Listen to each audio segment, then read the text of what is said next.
പതിനായിരങ്ങൾ പങ്കെടുക്കുന്ന ചക്കുളത്തുകാവ് പൊങ്കാലയ്ക്കുള്ള ഒരുക്കങ്ങൾ പൂർത്തിയായി. ദക്ഷിണേന്ത്യയിലെ തന്നെ ഏറ്റവും വലിയ ഭക്തജന സംഗമമാണ് നാളെ ചക്കുളത്ത് നടക്കുന്നത്. പുലർച്ചെ 4-ന് തുടങ്ങുന്ന ചടങ്ങുകൾക്ക് രാധാകൃഷ്ണൻ നമ്പൂതിരിയും മണിക്കുട്ടൻ നമ്പൂതിരിയും നേതൃത്വം നൽകും.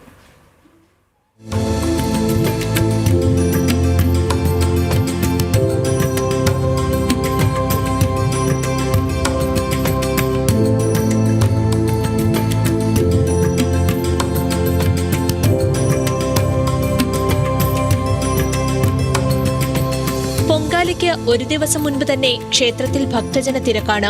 പൊങ്കാല അർപ്പിക്കുന്നതിന് ക്ഷേത്രത്തിനോട് ചേർന്നുള്ള റോഡുകളിലടക്കം ഭക്തർ ഇതിനോടകം ഇടം പിടിച്ചു തുടങ്ങി.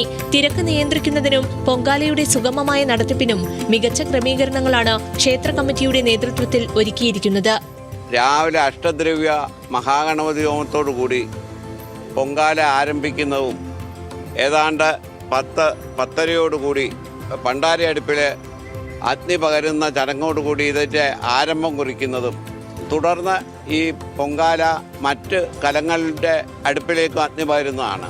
കേരളത്തിനു പുറമെ തമിഴ്നാട്, ആന്ധ്രാപ്രദേശ്, കർണാടക എന്നിവിടങ്ങളിൽ നിന്നും ഭക്തർ പൊങ്കാലയർപ്പിക്കാനെത്തും. പുലർച്ചെ 4-ന് നിർമ്മാല്യ ദർശനവും അഷ്ടദ്രവ്യ മഹാഗണപതി ഹോമവും 9-ന് വിളിച്ചുചൊല്ലി പ്രാർത്ഥനയും നടക്കും. തുടർന്ന് ക്ഷേത്ര കാര്യദർശി മണിക്കുട്ടൻ നമ്പൂതിരി കെടാവിളക്കിലേക്ക് ദീപം പകരും. പണ്ടാര അടുപ്പിലേക്ക് ട്രസ്റ്റ് പ്രസിഡന്റും മുഖ്യ കാര്യദർശിയുമായ രാധാകൃഷ്ണൻ നമ്പൂതിരി അഗ്നി പകരുന്നതോടെ പൊങ്കാലയ്ക്ക് തുടക്കമാകും. ക്ഷേത്ര കാര്യദർശി മണിക്കുട്ടൻ നമ്പൂതിരിയുടെ അധ്യക്ഷതയിൽ നടക്കുന്ന സംഗമത്തിൽ കേന്ദ്ര സഹമന്ത്രി ജോർജ് കുര്യൻ പൊങ്കാല മഹോത്സവ ഉദ്ഘാടനം നിർവഹിക്കും. തമിഴ്നാട് മുൻ മുഖ്യമന്ത്രി ഒ പനീർശെൽവമാണ് ഭദ്രദീപ പ്രകാശനം നടത്തുന്നത്. ന്യൂസ് മലയാളം, ആലപ്പുഴ.